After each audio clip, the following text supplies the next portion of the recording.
2020. Tomorrow is the winter solstice, the 21st. Solstice means when the sun stands still. That's what it means for about 3 days. Many of my clients and various people have been asking me, what about the Jupiter-Saturn conjunction at the exact same degree? Tomorrow, I've already talked about Jupiter-Saturn conjunction. If you want to see what I had to say about it, this was several months ago. You can look up on YouTube my video, which is entitled Vedic Astrological Outlook 2020 to 2021, Part 1. And in there, I talk about the conjunction of Jupiter and Saturn in particular. So today, my talk is entitled Humans, Demons, and Gods. So we could add the next line to that. Which are you? Are you a human, a demon, or a villain? Or a god, a divine being, an enlightened soul, or a godly person? That's essentially what it means. So let's look at it. Of course, we're using our backdrop of the Vedas, a Bhagavad Gita in particular, but various things. Right now, as we all know, much to our chagrin, our world is being turned upside down by this pandemic, which I also predicted back then. Anyway, there are major changes in our world and on our planet. Our collective evolution as a species, as a race, as inhabitants of planet Earth depends on what? What goes on out there? What are these people doing and those people doing? They're doing the wrong thing, they're doing the right thing. No, it doesn't depend on that, my friends. It depends on our own personal evolution, ourselves as individuals. Enlightened people develop their inner world. Unenlightened people blame their outer world. Well, if these people wouldn't have done this, if this didn't happen, if that didn't take place, then everything would be different today. Probably true, but that doesn't necessarily change anything. You want change? We start here with each of us as individuals. Thousands of years ago, this is what I was going to add to that. When we go into our interior self, we contact God, Paramatma, the super soul within the heart. There we will find stability. The closer you get to God, the more easily you will find stability and that which can be depended on. You can say, "Boy, I close my eyes, I don't see God." Yes, I know. It takes time to develop that connection and that relationship, and one must focus on it as a practice. That's called yoga. Here we do bhakti yoga, yoga of love and devotion to God. Inside, we'll find stability. Outside, in the outer world, my friends, there's no stability. There's nothing but change. The only thing you can depend on is change. So you focus within, you will find stability. You focus without, you'll have to continue to adapt. That's how it is here. Inside, within, with Super Soul, God in the heart, we find spirit. That is where our soul is and where the Super Soul is. Outside is matter. Matter is dead. It lives for a while, it declines, and it dies off. The life that you seek is inside, not out there. Okay? For many, many years, thousands of eons, here in this material world, we have dealt with or been exposed to the struggle between good and evil. Thousands of years ago, Bhumi, goddess of the earth, had become overburdened by the forces of darkness and destruction, who were posing as earthly kings and their military forces. And this density, this weight began to bear too heavily upon her. So she approached Lord Brahma, the creator. She asked him to approach Lord Vishnu, God himself. Vishnu means he who lives everywhere. But approach him directly and ask him to relieve her burden. Because of her importuning, what happened was Krishna came down to earth as an avatar, as one of the avatars of Vishnu avatar. Krishna is the Supreme Personality of Godhead, but he came down in his avatar. When was that? 5,000 years ago. So no matter what time it is on earth, there's always the eternal struggle of good and evil. So what does it mean? Evil means control, manipulation, deceit, corruption, theft, dictatorships, fascism, communism, self-aggrandizement to the detriment of others, predators preying on others for whom we ourselves may become the prey.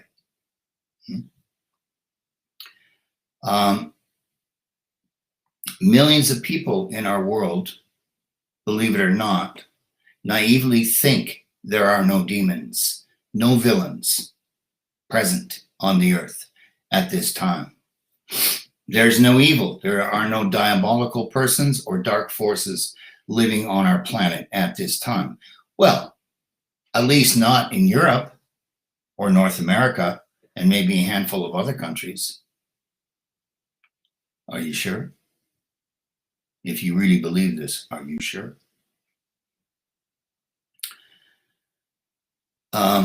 There are many right now corrupt corporations, governments, plutocrats. You know what plutocrats are? The wealthy who can control and manipulate others because they have the wherewithal. They have the money and the resources to do just that. And nowadays, my friends, we are in a global world. We're not just in little contained countries with borders. That used to be the case. Now we are global. The reach goes global. You can put something up on Facebook, you can put an email up or Instagram or whatever, and you can have a global reach, my friends. It's that easy. I just got somebody wishing me Hare Krishna from Mumbai. So here I sit in Dublin, and here's a gentleman from Mumbai. Hare Krishna, Hiran, I'm glad that you're here. You see, it's that simple. So there is this wide web of reach that there never was before. Have there been any famous demons? Oh, we're not going to list them all, okay? What about Idi Amin in Uganda? Killed millions of his own people. What about the, let's call them the Marx brothers, Lenin, Marx, and Stalin in Russia, yeah? And who established communism in Russia. What are they? They're all corrupt forces and, dictators. In fact, the Jews often, they love to remind us that 6 million Jews were killed in the Second World War in prison camps. Yes, I realize that. Not a good thing. But 20 million Russians were killed under the auspices of communism after the war. Okay. Now, How does this work? Humans, demons, and gods. We are dividing the society in general into these three categories. In this material world, as you will clearly read in Bhagavad Gita and many other places in the Vedas, when a living being takes birth in the material plane, he or she becomes conditioned by three qualities. And I know many of you know this: Rajas, Tamas, and Sattva. Rajas, mode of passion; Tamas, mode of ignorance or darkness; Sattva, mode of goodness or contentment. Rajas refers to humans, Tamas refers to demons or villains, and Sattva refers to enlightened beings or godly beings. So let's run them down and make a comparison so we have an idea of what we're speaking about. For humans are involved in activity. Demons or villains, inertia.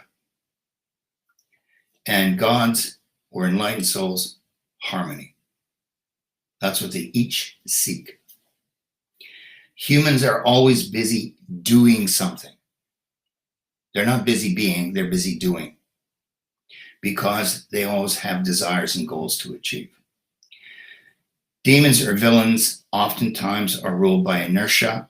They're not motivated. I know many are motivated, don't get me wrong. Inertia means I don't want to have to go out and exert myself in order to make my living. I just want to live off the dole. I want to live off welfare and let them support me. Or better yet, I just want to be a thief and steal from you and let you support me. Because I don't know why I don't get a free lunch. Gods, their motivation is harmony. An enlightened soul seeks harmony. Next level of comparison. Humans, desire. Demons, delusion. Gods, contentment. Humans are riddled with desires, my friends. If only I could have this, if only this would happen, if only I could organize this, then I'll be happy. That's exactly what will make me happy once I have that. And then when you have that, what happens? You're happy eternally for the rest of your life? No, for a while. Why only a while? I thought this would make me happy. It will for a while. And then you'll reach the law of satiation, which is a material law, which means I'm bored now. I had enough of this. I need something else to inspire me or to excite me. Demons are involved in delusion. What they think to be true is not true. They're under illusion. They're deluded because how they see the world is not at all how the world works. And the gods or enlightened persons seek contentment. When? Always. Well, in what circumstance? In every circumstance. Sometimes life is going along beautifully and successfully, and you're on a roll and you feel good and you're content. Sometimes you're bored, there's not much going on, then you're not content, perhaps. If you're an enlightened being, you're still content. And sometimes things are going in the opposite direction, down, and you're not catching the brakes and you're not exactly happy. Enlightened beings are still content with whatever comes their way, with whatever Krishna sends. They're still content. Even when you're in a negative situation, my friends, which is not desirable, you're here to learn. That situation is there. You can say, yeah, well, that must be my karma. It may well be your karma. More importantly, it's your lesson enclosed in that karma, in that situation. Then, three forces. Humans, creation. Demons or villains, destruction. And gods, enlightened beings, preservation. Humans are always busy creating something. We're going to build this, we're going to build that, we're going to improve this, we're going to set up a bullet train, we're going to build some bridges, we're going to build high buildings and skyscrapers and new plants for industrial work in various places. That's what they do. They're always building and constructing, creating. Demons, they're destructive. They don't get pleasure out of creation. They get pleasure out of destruction. Destruction of whom? Well, particularly of others, which sooner or later results in their own destruction, because what goes around comes around. And the gods, or enlightened people, preservation. Preserve what you have. Look after it. Take care of it. That's the mode of goodness. Be grateful. Always be grateful and maintain it. Take care of it. Preserve it. Some of you have things, I don't know. You know, I used to have a watch that I had for, 20 years. I just kept using it until it didn't work anymore. Just preserved it. That was years ago. Okay, then the next level. For humans, constructive, which is, I know, sort of repeating what I said. Well, I listen to it in this way. Constructive, demons, destructive, and gods or enlightened beings, instructive. So humans are busy constructing, as mentioned. Demons are busy destructing, and gods are instructing. What does that mean? People who are enlightened souls pursue knowledge, the instruction of self, learning, expansion of knowledge. There's a word in Sanskrit, Brahman or Brahmana, which is made up of two Sanskrit roots. The first root, Brih, and the second root, Manas. Brih means to expand, to grow. Manas is the mind. So enlightened beings are interested in the expansion of the mind. In terms of mundane knowledge, well, mundane knowledge is also important to a certain degree, depending what we're planning to do with it. But more importantly, in terms of spiritual knowledge, spiritual growth, learning, realization, revelation, epiphany. That's what they're interested in. Next level, humans are governed by or motivated by passion.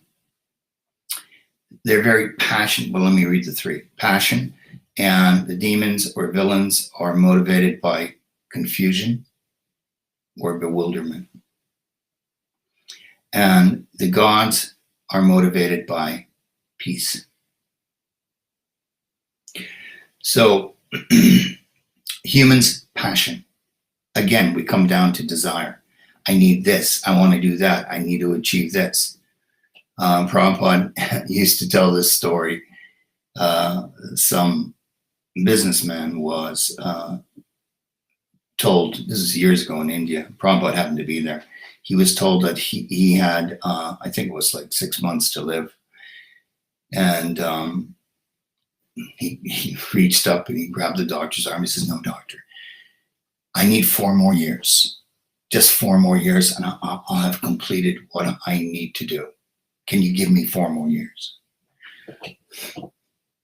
Doctor says, "I don't think, no, I can't give you 4 more years." Well, the man died within 6 months.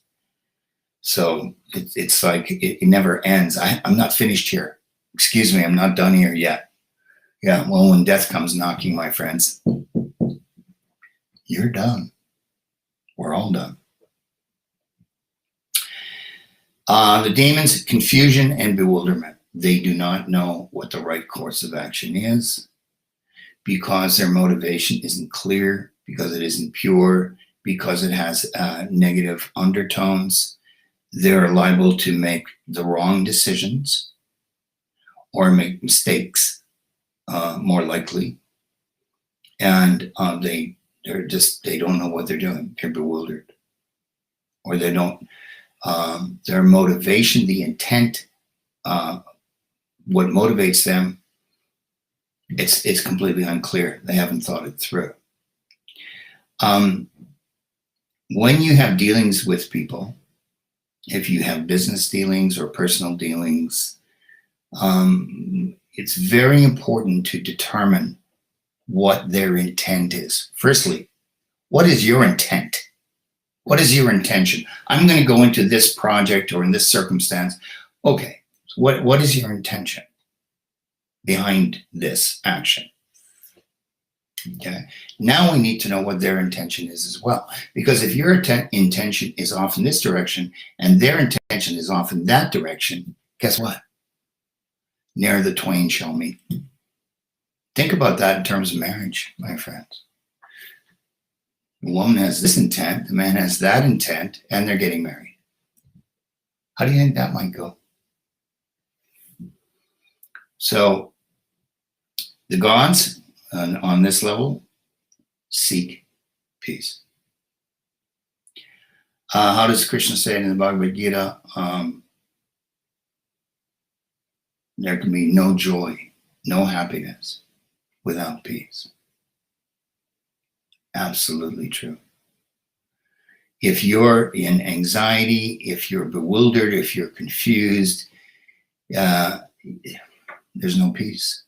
If you're afraid, if you're struck with fear, that's what's happening now. So many people are just so afraid of this virus business. I won't give you my full opinions on all of that. I'll reserve them for another time. But it's very easy to control a population with fear, my friends. It's one of the easiest ways, in fact, easiest way to control a vast population. Millions of people in many continents across the globe. Works pretty well. So the gods, the enlightened souls, seek peace. That's it. Peace of mind. You go to bed at night, you go to sleep. Your mind doesn't go all night long. You don't wake up in the middle of the night and pace around the house and have a nice cup of coffee to help you go to sleep, which of course it doesn't, by the way. Next level. Humans feel frustrated. Demons and villains feel envious. And gods feel satisfied. So humans, frustrated. Humans are often frustrated because this is what I want to do and this is what I want to do now, but I can't do it. Well, I want to get home in 20 minutes, but the traffic is unbelievable and I won't be able to get home for an hour. Very frustrating, no? Or you didn't get the job and you didn't get the other job you applied for, nor did you get the third job. Very frustrating, isn't it? So frustration, the next stop from frustration, my friends, is anger. Anger long held becomes resentment. Resentment long held, because it eats away at you, turns into disease, particularly cancer.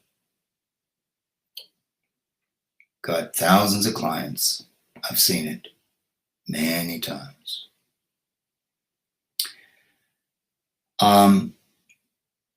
So for the demons or the villains, envy. Who are they envious of? Well, Pretty much everybody. Why do they have what I don't have? How come I don't have it? I don't know. How come you don't have it? Why don't you go out and work for it and earn it? I'm not going to do that.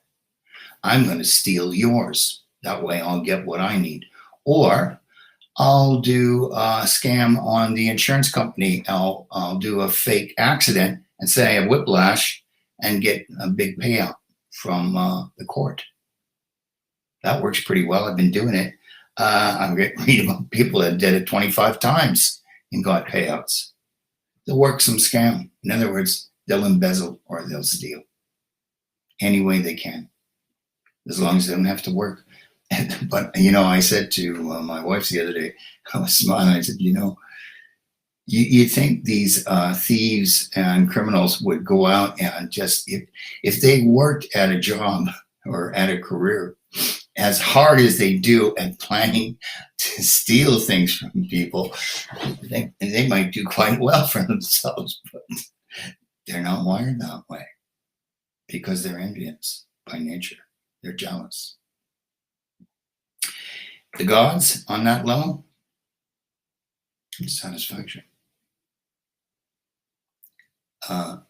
Supposing something doesn't work out, it's okay. I have one little statement here on next to my desk. Only one from all the ones that I have that I've gleaned from the Vedas over 50 years and many other places as well, many different philosophical backgrounds, because I've read extensively a lot of things. But here's the only statement I have written here. The wise person lives in patient expectation of his time in which to realize all possibilities. Patient expectation. That's from the Mahabharata. That's what the enlightened soul does. So, satisfaction, even when he's dissatisfied, he's satisfied. He's accepting the divine plan. As it says in the Bhagavad, Na hyasya karichidrajan puman veda viditsitam. O king, no one knows the plan of the Lord. So be satisfied with who you are, with what you have, and your current circumstances. That's the symptom of an enlightened soul. Next level. Humans are insatiable. Whatever you get, it ain't enough. Need more. Again, law of satiation. Like I said earlier, I'm burned out. I had enough.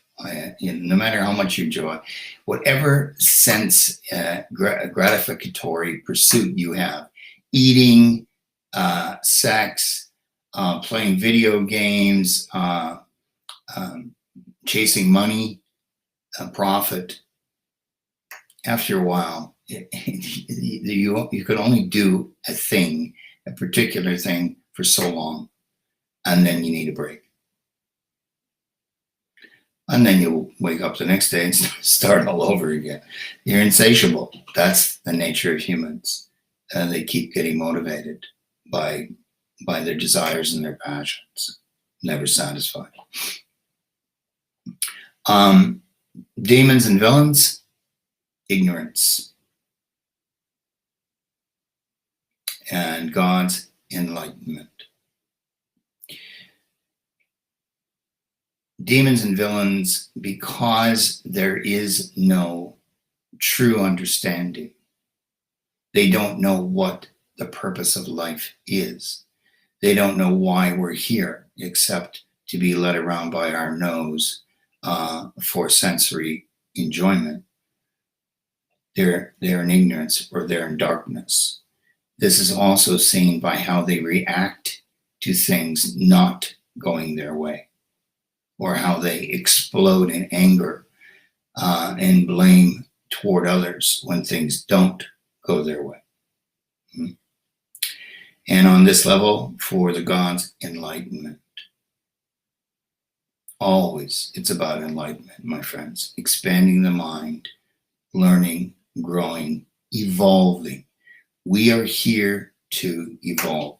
As I tell my clients, largely people are in this world for two reasons: to fulfill desires, which they are, and to learn lessons. What's more important, do you think? To learn lessons. This is school. Life in the material world has been compared essentially to two different experiences. One is school. We're in the schoolhouse and we need to learn, most definitely. The other is prison. We're here for our sins, for our punishment. And subsequently, we need rehabilitation. So this is also supposed to be what happens in a prison, right? I don't know how much they get rehab these days. Because you get a lot of repeat offenders everywhere, right? Excuse me. So, enlightenment. Next level. Humans, motivated dharma. Demons and villains, adharma. And God's enlightened persons, unmotivated dharma. What's that about? Dharma means purpose. It means virtue. It means doing the right thing for the right reason. It means right action, bringing meaning and purpose to the life. Dharma means simply that, doing the right thing. And further, acting in harmony with your nature. Your nature is your dharma. It cannot be separated from you. As Prabhupada has given these wonderful examples, the nature of sugar is sweetness. We cannot separate these two things. The nature of fire is light and heat. Cannot be separated. So what are the qualities that you possess that cannot be separated from you? That is your dharma. Okay? So does that mean humans don't follow dharma or don't do dharma or don't behave in a virtuous manner or in a responsible manner? No, they often do. But it's motivated dharma. It has a motive. It has an ulterior motive behind it. Demons, adharma, which means no dharma. There's no dharma. There's no meaning. There's no purpose. Because there's no thought. And there's no clarity. And the gods, or enlightened souls, unmotivated dharma, which means we do dharma for the sake of the dharma. We do the work for the sake of the work. As people who practice bhakti yoga, we learn from Bhagavad Gita, spoken by Krishna, to do the work for the sake of the work. Do the best job you can when, always, and in everything. Even in things you don't like to do, like, I don't know, sweep and mop the floor. Everything, you do the best job. Because that creates expansion for you in your life.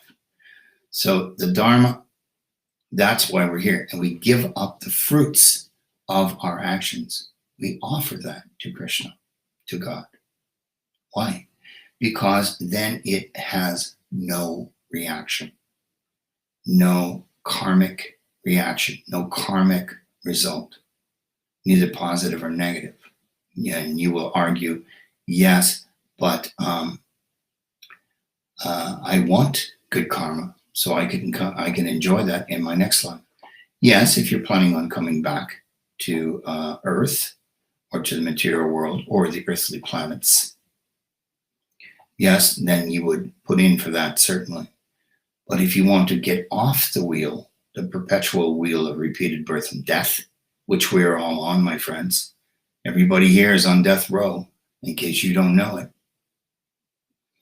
So getting off the wheel of repeated birth and death, we must no longer have generated any karma or negative karmic reaction.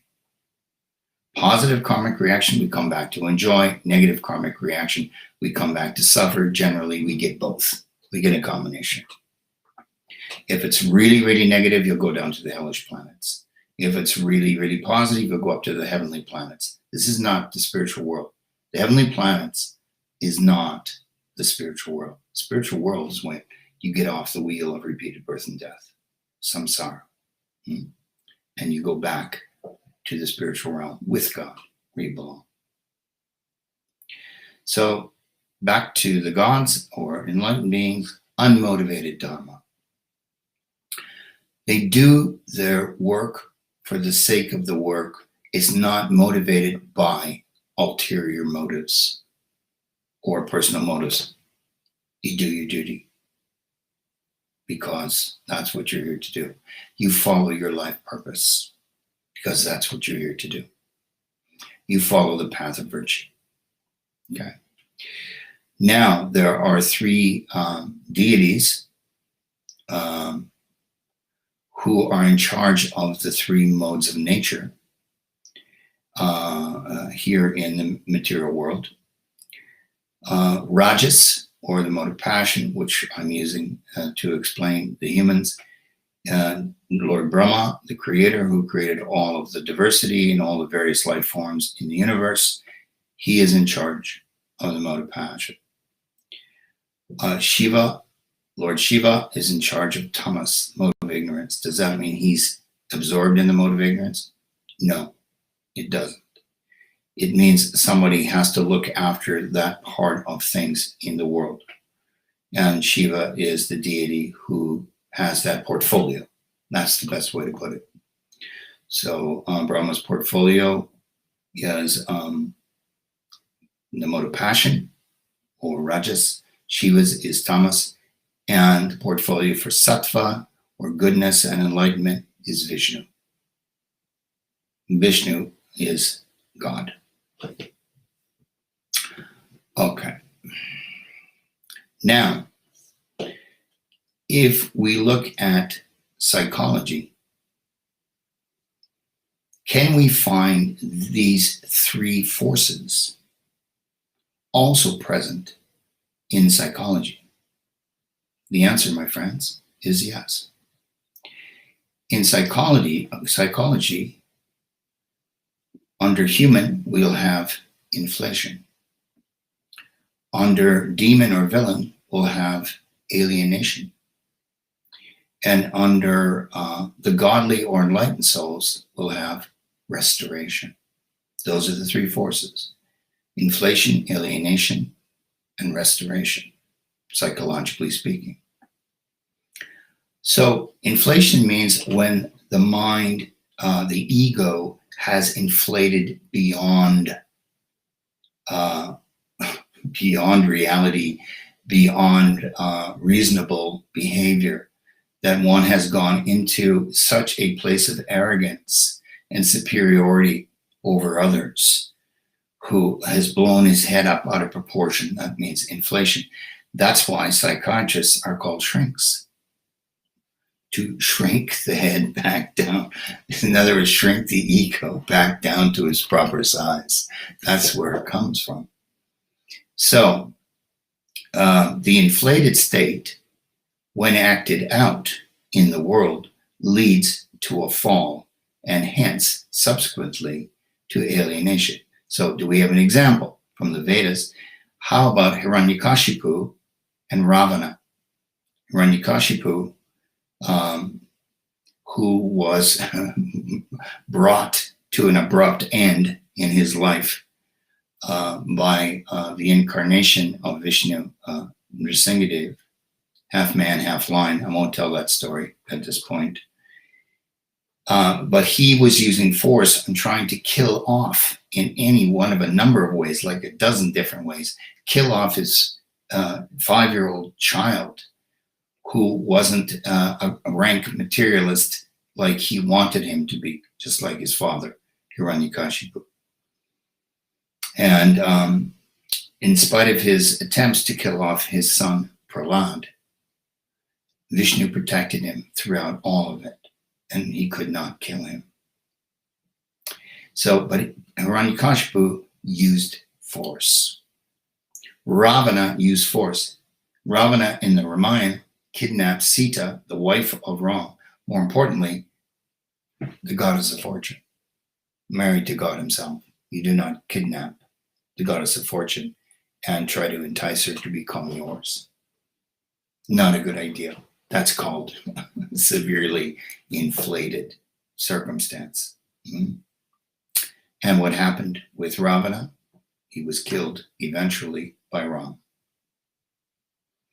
Now, Duryodhana, he is also an example of an inflated state, but he didn't use force per se through most of the story of the Mahabharata with the Pandavas, for whom he was because of whom he was very envious, because they were the rightful heirs to the throne, which he wanted. So he used devious cunning and he used cunning and guile in so many different ways. Tried to poison Bhima. He tried to burn the Pandavas, including their mother, in the house of lack. What's the word for lack? I can't think of the English word now. Anyway, he did several things. So he wouldn't face you head on. It would always be devious kind of stuff that you didn't know was coming. When he had his final showdown at the end of the Battle of Kurukshetra that was fought on Earth 5,000 years ago, he came face to face with Bhima, and they fought with clubs because they were both trained in fighting with the club by none other than Balaram. So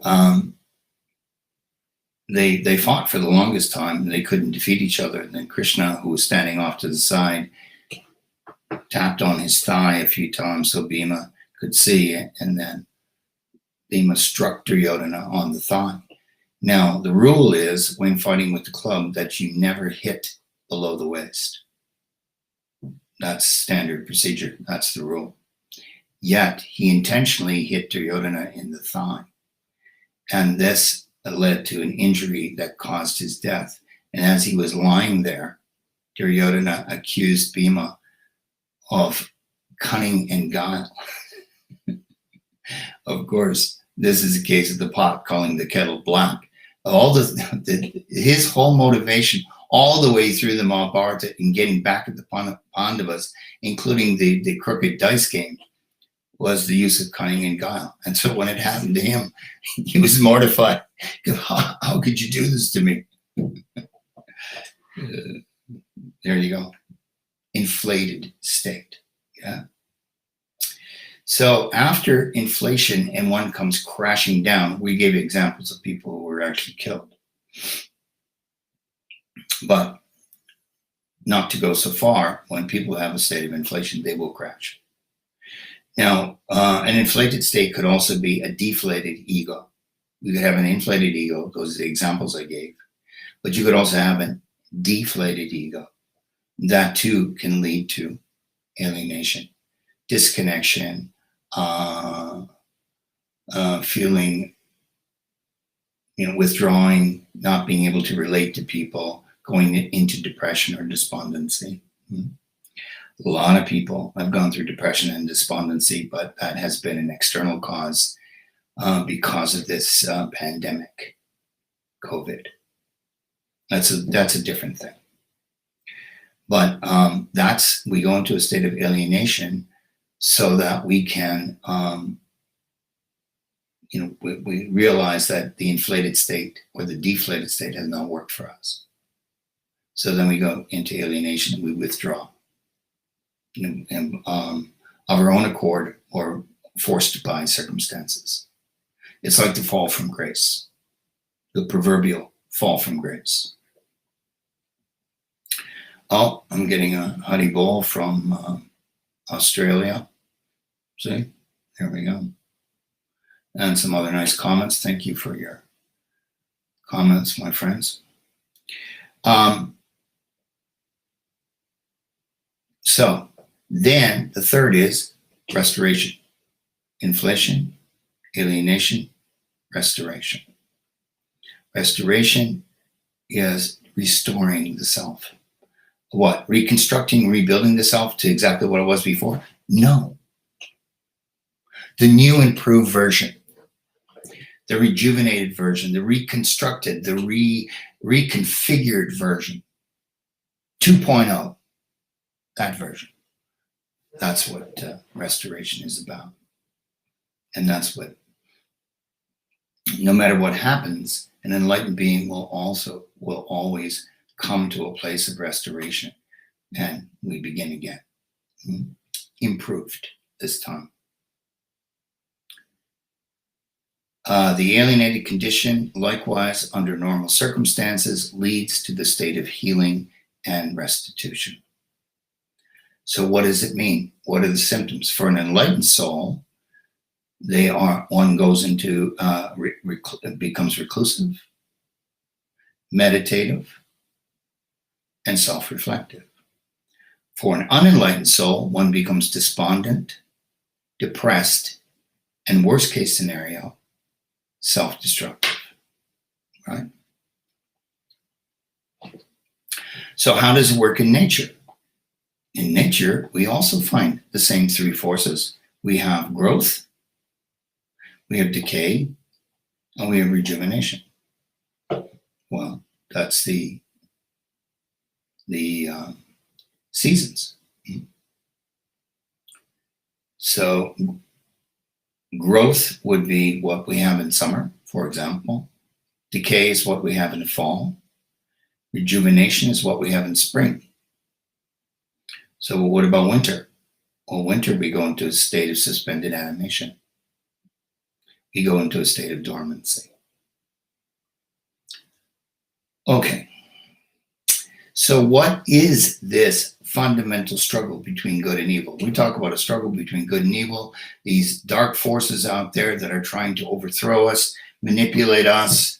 Remember the crash that happened in 2008, 2009, when we had corrupt bankers, corrupt accountants, corrupt attorneys, corrupt governmental officials. I can't even list them all. Those people were evil, greedy, self-motivated, to the detriment of others. Whatever they had was never going to be enough. And the whole thing blew up in their faces, in everybody's face. And here in Ireland, as in some other countries, we were made to pay the piper. We had to bail out the banks. Recently, the Prime Minister of Ireland, who's known as the Taoiseach here, notified us that we had not bailed out the banks. Now, I don't know what this guy's smoking, Mr. Martin, but maybe you should put that down and start thinking clearly, because that's exactly what happened here. It happened in the US as well, by the way. So, fundamentally, what is the struggle between good and evil? What is it at its most fundamental? It is the struggle between the self and the ego. This is it, my friends. In Bhagavad Gita, in I think it's 4th chapter, Krishna, might be the 7th, Krishna says, those who are foolish, lowest among mankind, whose knowledge is stolen by illusion, and who are atheistic by nature, do not surrender unto God. This also includes theists or believers who believe in God, but are envious of God. That's what Krishna mentions. This is the struggle between self and ego. Self is the true identity, soul, the Atma. Ego is the false identity. Prabhupada calls it false ego. That's the way he likes to say it. And the Sanskrit name is Ahankar. Ahankar is made up of two words, aham and kara. Aham means I, and kara means do. I am the doer. See me, watch me. Watch what I do. Aren't I amazing? Ego. They're attached to what they do, their identity, and the result that they want to get from their actions. That's not the self. The self doesn't invest in anything like that. The self does anything, we do it. We're not attached to the result. We do it for the right reasons, that it has a benefit for whom? For everyone involved, including ourselves. I mean, it's not detrimental to ourselves, but it benefits everyone. That's the concept. So how can we explain that further? What is the human position if you're a human? Humans are torn between God and demon, mixed modes. What I haven't mentioned yet is, do we all fit neatly into one of these three categories as a human, a demon, or a god? No, it's not that simple. We all have the modes of Rajas and Tamas and Sattva within us. And they will rise up, the various ones will rise up at different times. The more we become purified as enlightened beings, as souls, the less we will the more we will purge the lower influences, or the lower behaviors, or the lower states of mind. There are many of you there who are not demons or villains by nature, nor have you ever been in your entire life. You're not in the mode of ignorance. You see clearly, and you do not take advantage of other people or prey upon others. So that's not even an issue for you. Humans are the average people. Are humans bad people based on everything I've said? No. They're not necessarily bad people. They're just, as we say here, humans are interested in the welfare of themselves. And by extension, they're self-interested and self-extended. So anything connected to me, I am also interested in, and interested in expanding or helping, such as my family, or maybe my company, maybe my employees, maybe the community, whatever it might be. So that's how that works. Gods, enlightened beings, are interested in what? The welfare of all. Who? The ones they know? No, everybody. Everybody is included. No one is left out. Everybody should benefit from whatever decisions we're making. It should not be to the detriment of any. Are you on that level yet? Are you on that level in some ways? Perhaps not in others yet. If so, wonderful that you are, because that's an enlightened soul. Demons are interested in the destruction of others. That's what they're interested in. Bring them down, steal from them, rob from them. It's especially wonderful if he doesn't catch you. If you can steal and take advantage of somebody and they don't catch you, wow, you're brilliant. You're a brilliant thief. They make movies about people like that. Yeah, they do. But they're interested in the destruction of others, and ultimately, it's their own self-destruction is where it leads, my friends, as you know. Okay, how are we doing with time here? Oh, boy. You know, my pages go on and on and on.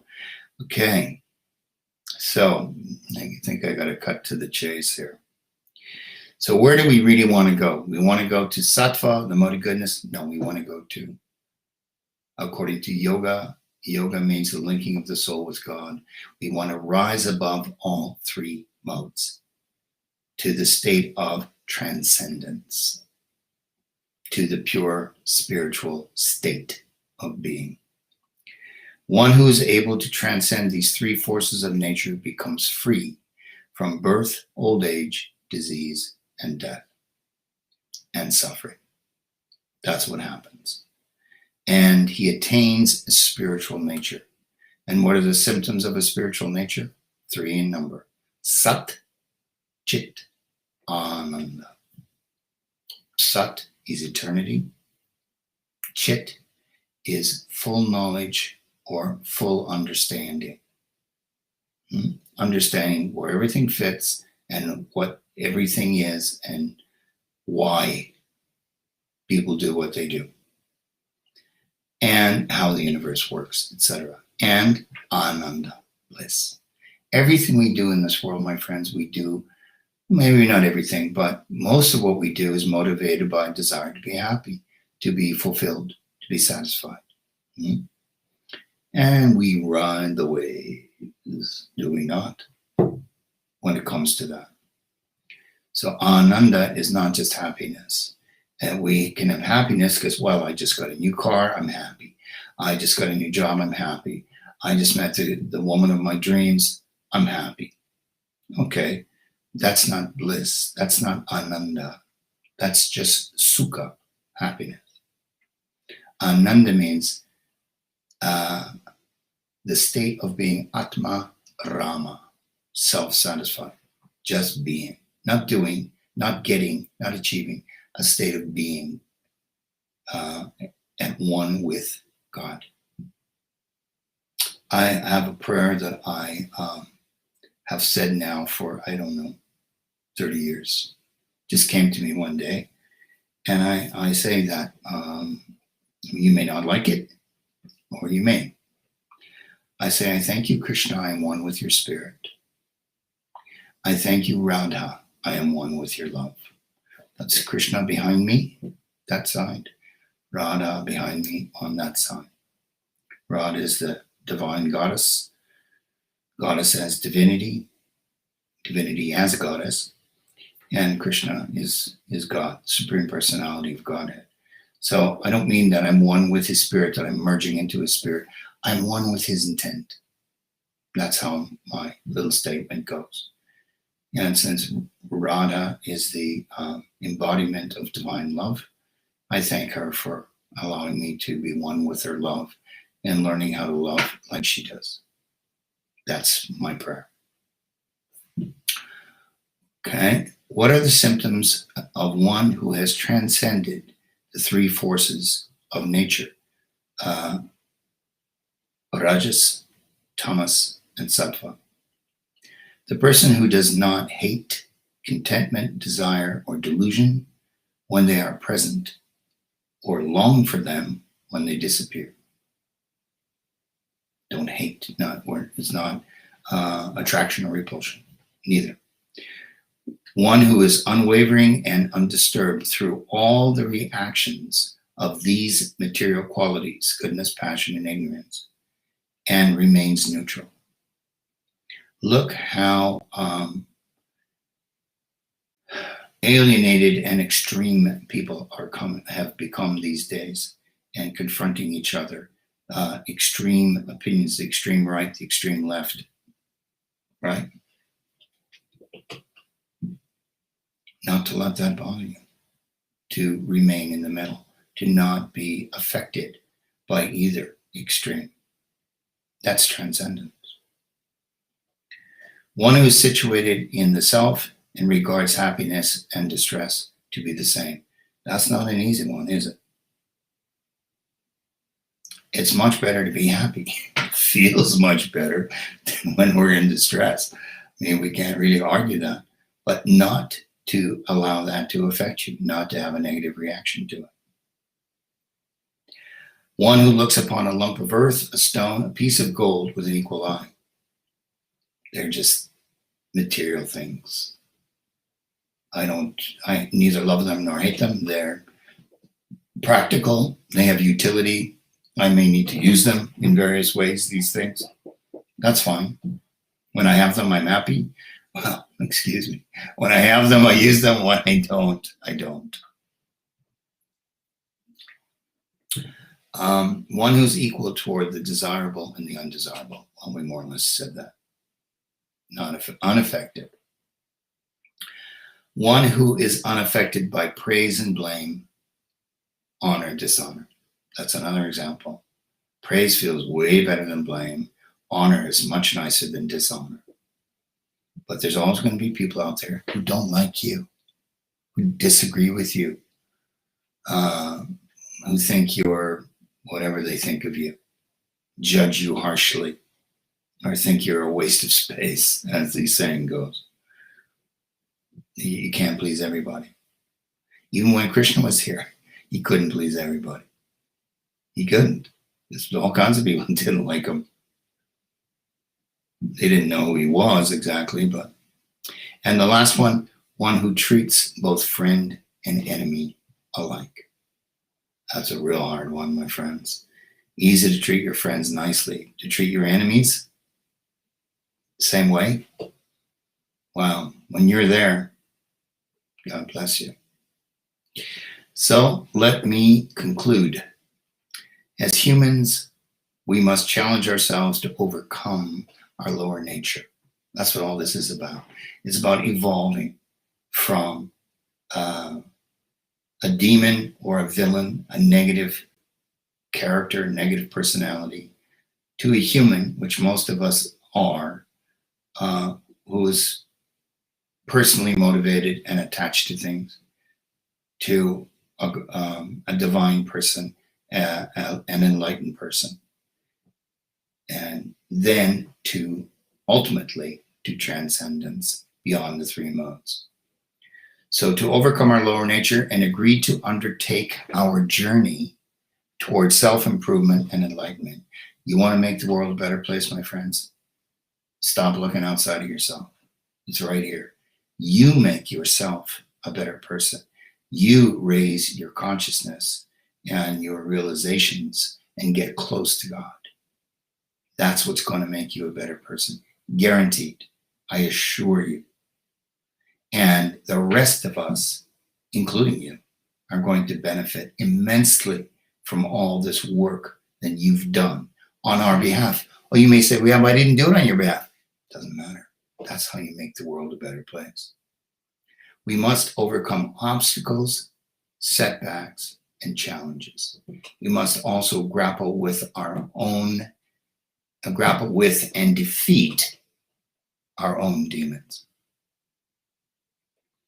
You know, there's a statement that says that the bigger the demons that you have to fight, conversely, the more light you can bring to the world.